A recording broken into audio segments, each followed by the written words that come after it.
Welcome, all brothers and sisters in Christ, to Soulful Scriptures Every Day. We are so glad you're here with us. Today we're doing a really profound deep dive. Yeah, a very heavy one, but a necessary one. Thanks for having me. Of course. So I want you to imagine something. Imagine reading this gripping, beautifully written novel, right? You've spent hours invested in these characters, you understand the plot, and you feel the momentum building toward this massive resolution. Right, you're fully bought in. Exactly, fully bought in. And you turn the page to finally read that last chapter, the culmination of everything.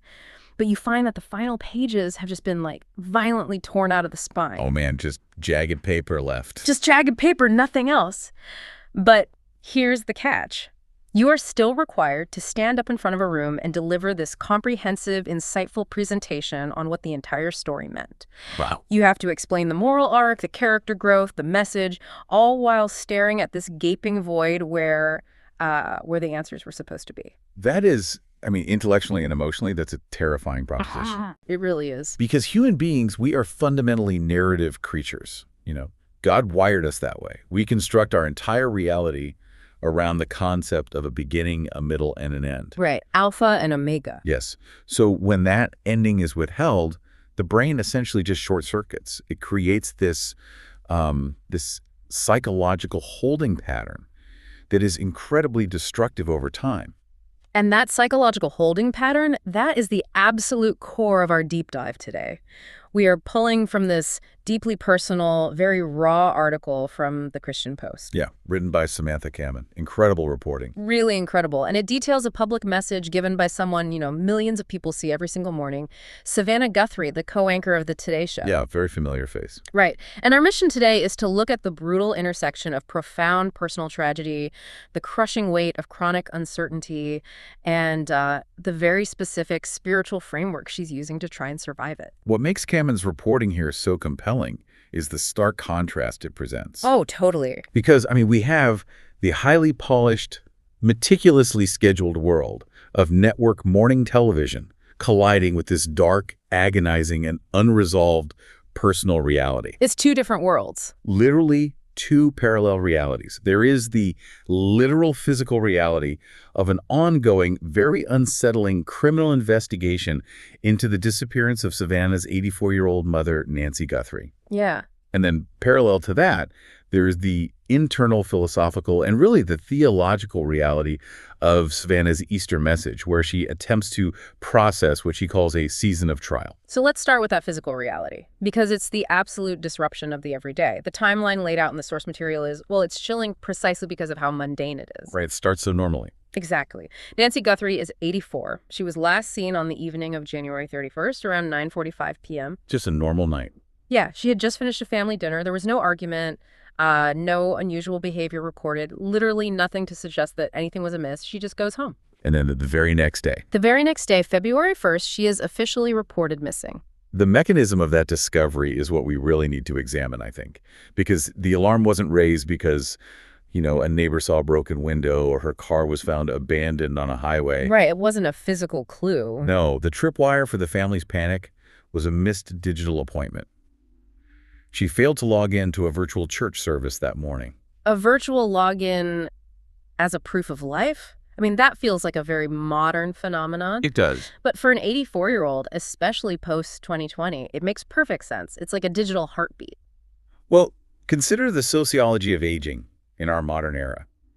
As people get older, especially into their 80s, their physical footprint often shrinks, right? Mm-hmm. But the routine becomes paramount. Routine is everything. It is a safety net. It provides structure, predictability, and honestly a touch point for family members to verify their well-being without being overly intrusive. Right, mom logged into church, she's fine. Exactly. And the pivot to virtual gatherings, particularly for religious services, became such a staple for that demographic over the last few years. It is a scheduled intersection with her community of faith. So when she doesn't appear as a little square on a screen at the designated time, it isn't just brushed off as, oh, she overslept, or oh, she forgot. Not for someone whose life is anchored by those routines. In that specific context, a missed digital footprint is a glaring anomaly. It instantly signals a catastrophic disruption. Yeah, the family knew immediately. Right. The fact that they leapt to reporting her missing on February 1st rather than waiting a few days to see if she turned up, that indicates that this absence was wildly out of character. It highlights how our digital habits have really become our most reliable daily check-ins. Think about the jarring contrast here for Savannah. Her entire professional existence is predicated on absolute predictability. Oh, completely. She co-anchors the Today Show. That is an environment governed by rundowns, teleprompters, and schedules timed down to the actual second. The control room counts down the seconds. Exactly. Millions of Americans rely on her to categorize the chaos of the world, to make sense of tragedies, politics, culture, and then deliver it in neat, understandable segments before cutting to a commercial break. Right. She is essentially in the business of providing answers and context. The cognitive dissonance must be absolutely staggering. I can't even imagine. To spend your morning in a control room where every single camera angle is mapped out, where producers are speaking into your earpiece, guiding the narrative, and then to walk out of that studio into a personal reality that offers zero answers. Nothing. A void. It's an environment that completely destroys any illusion of control we think we have. And the timeline in Command's article really forces us to confront the reality of that lack of control. Because it notes that the Easter message we are going to discuss, it happened 2 months after Nancy's disappearance. 2 months. 2 full months. That is roughly 60 days of waking up to the exact same nightmare with no new information. The psychology of a timeline like that is just brutal. Yeah. We need to look at how the human body and brain process ambiguity over time. Okay, unpack that for us. Well, the first 48 to 72 hours of a disappearance, your body is operating on a massive adrenaline and cortisol dump. It is an acute emergency. You're in fight or flight. Exactly. You are hyper-focused, you're coordinating search parties, you're speaking with detectives, you're managing the media. The brain is in full survival mode, treating the situation as an immediate threat that requires immediate action. But that physiological state, it's completely unsustainable. You cannot run on adrenaline for 60 straight days. You literally cannot. Yeah. Eventually, the adrenaline burns off and the acute emergency mutates into this chronic ambiguity. And this is where the psychological toll becomes insidious. Yeah. Because the brain is desperately trying to close the loop. It wants to categorize the event. Is she safe or is she gone? And when it cannot find a definitive answer, it gets stuck in a cycle of rumination. The prolonged exposure to high levels of stress hormones without a resolution. It begins to degrade your cognitive function, your sleep patterns, your emotional stability. It's literally wearing you down on a cellular level. Exactly. It is an agonizing shift from the active pursuit of an emergency to the passive torture of waiting. And that passive torture is the exact environment that produced Savannah's Easter message.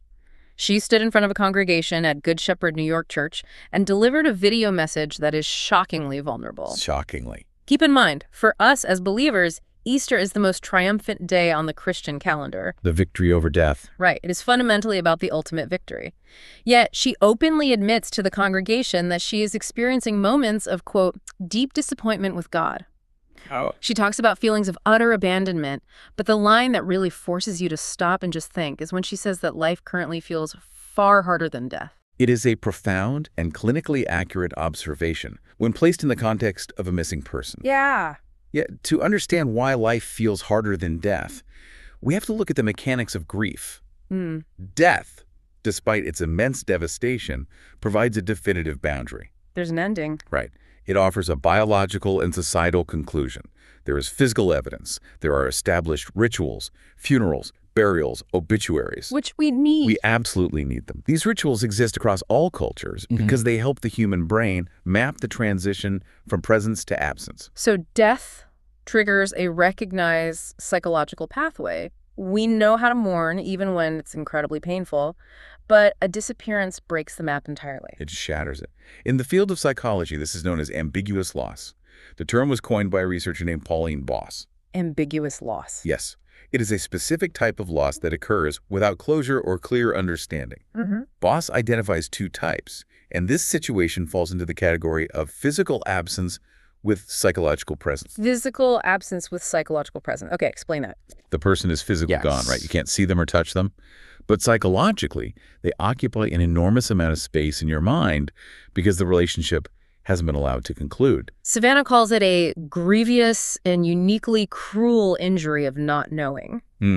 It halts the grieving process right in its tracks. It paralyzes it entirely. You cannot fully mourn because doing so feels like a betrayal. Oh, wow. Yeah. Like if you mourn, it feels like you are giving up on them while they might still be out there needing your help. Right. But conversely, you cannot fully hope because with every passing day, the statistical probability of a safe return diminishes. The odds get worse. They do. So the mind is caught in this wild pendulum swing between desperate hope and crushing despair. So when she says life is harder than death, she is pointing out that the finality of death allows for healing, while the limbo of ambiguous loss is just an open, continually bleeding wound. And this leads her to pose this deeply agonizing theological question in her message, and it centers on the nature of omniscience. This was the part that really struck me. It's so deep.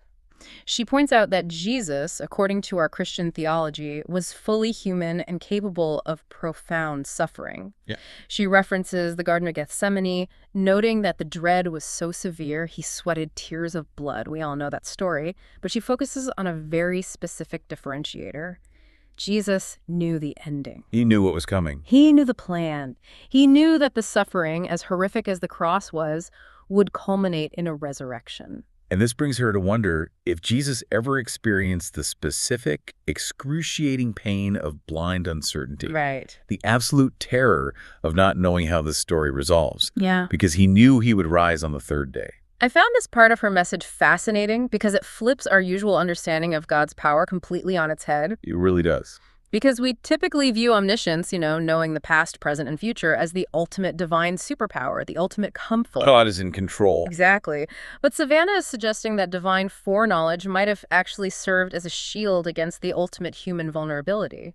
It changes the entire texture of suffering. Think about it. If you, with absolute certainty that your agony has a guaranteed expiration date and that it ends in total victory, the pain is still real, yes, but it is bounded. It has a fence around it. Exactly. It has a purpose and a limit.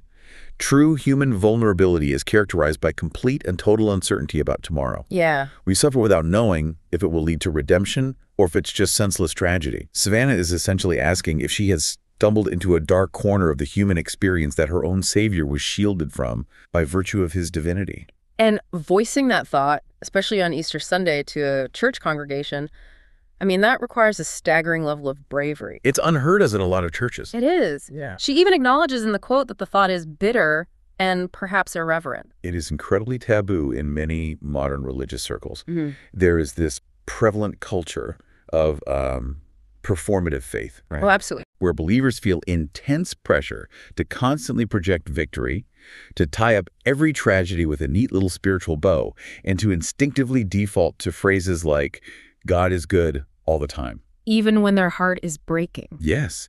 To stand in front of a church and admit, I feel abandoned, I am disappointed, and I think I am carrying a burden of uncertainty that Jesus didn't have to carry.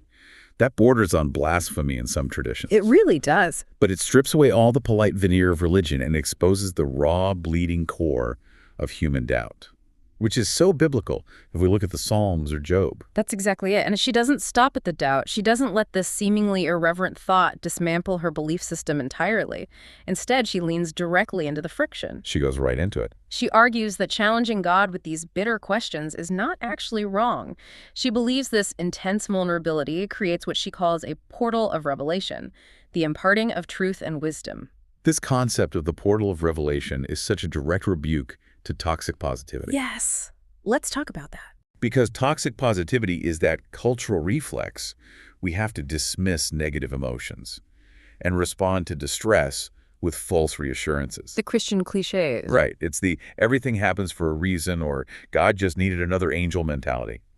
Those platitudes are often deployed not to comfort the sufferer, but to alleviate the discomfort of the person speaking them. Oh, wow. That is so true. They want to rush past the pain because it makes them uncomfortable. Because sitting with someone else's unresolved pain is exhausting and terrifying. It reminds us of our own lack of control. Exactly. When an 84-year-old mother vanishes into the winter night, telling the family that everything happens for a reason is actively insulting. It's cruel. Savannah recognizes that forced positivity shatters under the weight of real tragedy. By refusing to mask her anger and her feeling of abandonment, she is forging a much more durable framework for her faith. Yes. She argues that you actually miss out on the celebration of the resurrection if you refuse to fully acknowledge the reality of loss, pain, and death. You have to have Good Friday to have Easter Sunday. It makes me think of trying to go stargazing. Oh, I like this. Yeah, think about it. If you stand in the middle of Times Square at midnight, you look up and you see nothing but the ambient glow of billboards and streetlights, right? Right, light pollution. The artificial light completely washes out the sky. To actually see the faint, magnificent light of distant galaxies, you have to drive miles away from the city into the pitch black of the desert. The darkness isn't the enemy of the stars, it's the absolute prerequisite for seeing them. That analogy maps perfectly onto her theological argument.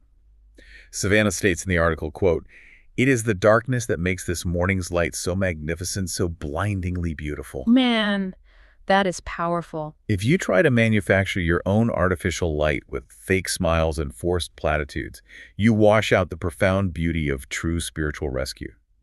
The portal of revelation only opens when you stop pretending you have it all together and just present the shattered, unresolved pieces of your reality to God. And this culminates in a really powerful physical and spiritual commitment at the end of her message. She says she will close her eyes, feel the sunshine, and envision a day when heaven and earth pass away because they are one. Yeah. And she concludes with, "I still believe. And so I say with conviction, Happy Easter." Notice what she doesn't say there. What do you mean? She doesn't claim she has found the answers. Oh, right. She doesn't claim the pain has subsided or that the ambiguity has lessened in any way. She is choosing a posture of profound surrender. Feeling the sunshine on her face is a grounding technique. Getting back in her body. Exactly. Yeah. Pulling her back into the physical present while simultaneously holding on to the belief that eventually all things will be made right by God, even if she never sees it in this lifetime. Think about how difficult that is for you listening right now.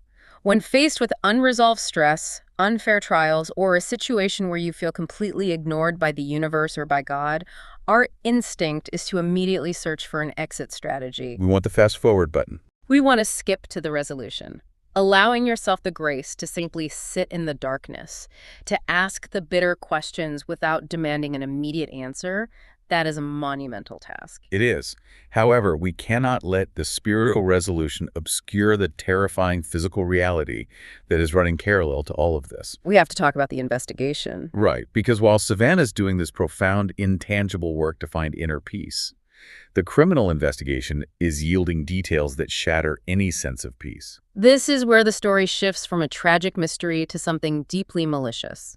The Christian Post article brings us back to the concrete facts. 2 months later, authorities have no person of interest and no arrests. Nothing. But in February, investigators released doorbell camera footage from the day Nancy vanished. And this footage shows a masked man at Nancy Guthrie's front door, and he appears to be actively tampering with the camera. Stop and consider the implications of that one detail. It changes everything. It really does. Up until the release of that footage, it was possible to construct a narrative of accidental tragedy. Right.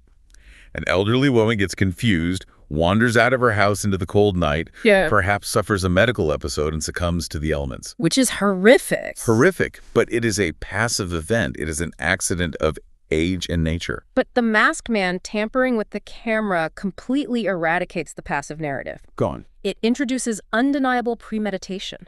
Someone intentionally disguised their identity. Someone knew enough about the home security system to attempt to disable it. Which means they planned it. This was a targeted, deliberate intrusion into an 84-year-old woman's safe space. Furthermore, the source material notes an interview on News Nation where a neighbor speculated that multiple people might have been involved in a potential kidnapping. This forces such a brutal compartmentalization. How do you possibly hold on to the spiritual surrender of closing your eyes and feeling the sunshine while your mind is playing a loop of that doorbell footage? I don't know how she does it. You have visual evidence of a malicious, targeted act against your own mother. The spiritual acceptance of not knowing is sitting right next to the horrifying, gritty reality of a masked intruder. It creates a massive friction between the spiritual and the physical. Absolutely. On one hand, you have the posture of theological surrender, trusting that God holds the ultimate answers. On the other hand, you have the primal, urgent, desperate human need to hunt down the person behind that mask. You want justice. You want justice. And the article highlights this duality. Savannah utilized her Instagram platform to announce that her family is offering a $1 million reward for information leading to her mother's recovery. $1 million is an extraordinary sum of money. It shows an aggressive, proactive stance in the physical world. Let's analyze the mechanics of that reward. Because Savannah is deploying every worldly resource she possesses, she has a massive celebrity platform reaching millions of followers. She has significant financial resources. She is forcefully attempting to crowdsource justice. She is not sitting back passively waiting for divine intervention. She is actively hunting for answers, using the leverage of her position. And to some, it might seem almost contradictory. Right.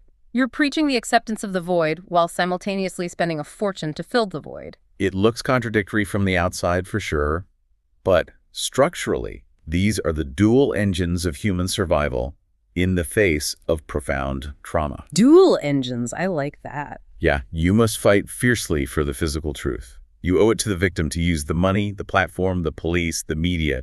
You have to analyze the footage, chase the leads, and demand justice. That is the physical engine. But the physical engine can burn out. It will inevitably burn out if it's the only one running. Yeah. You cannot sustain the adrenaline of the hunt indefinitely. If you only operate in the realm of chasing clues, the ongoing lack of answers will destroy your mental health. It will eat you alive. Therefore, you have to engage the spiritual engine. You have to cultivate a sanctuary of acceptance to manage the emotional toll of the hunt. You fight aggressively for the truth, but you also create a space where you can surrender the variables you cannot control to God. That balance is key. It is. Savannah is demonstrating how to operate both engines simultaneously. She is the warrior relentlessly searching for her mother, and she is the daughter leaning into the darkness, asking the hard questions. Let's pull the threads of this deep dive together. We have explored the chilling timeline of Nancy Guthrie's disappearance. We looked at the sinister implications of the doorbell camera footage. And we talked about Savannah Guthrie's incredibly vulnerable struggle to reconcile her faith with the agony of unresolved trauma. The real value of this analysis, I think, lies in the permission it grants to you, the listener. Absolutely. Savannah's public processing of this nightmare validates the grievous injury of uncertainty that many people face in various forms every single day. It demonstrates that faith and doubt are not mutually exclusive. Hope and despair are often necessary companions when navigating a crisis. True resilience isn't the absence of doubt. It is the capacity to endure the darkness without demanding immediate light. It proves that our frameworks for dealing with reality have to be robust enough to survive the ugliest parts of human existence. Amen. If your worldview cannot withstand the reality of a masked man at a door, it isn't strong enough to anchor you. Savannah's willingness to express bitter disappointment, to question the divine, and still arrive at a place of belief is a testament to a framework that has been tested in the harshest possible conditions. It challenges all of us to examine how we handle the open loops in our own lives, however large or small they may be. So as we wrap up, I want you to think about a time in your own life when you desperately needed an answer. It might have been a medical diagnosis that was inconclusive, a sudden loss with no explanation, or a relationship that ended without any closure. The silence following that event was likely deafening. Over time, as the days turned into years, did the absolute lack of an answer eventually become an answer in itself? That's a deep question. When we finally accept that we might never know the true ending to a specific chapter, does that uncertainty break us forever? Or, paradoxically, does surrendering to the fact that we cannot know everything ultimately set us free to just close our eyes, feel the sunshine, and accept the story exactly as it is?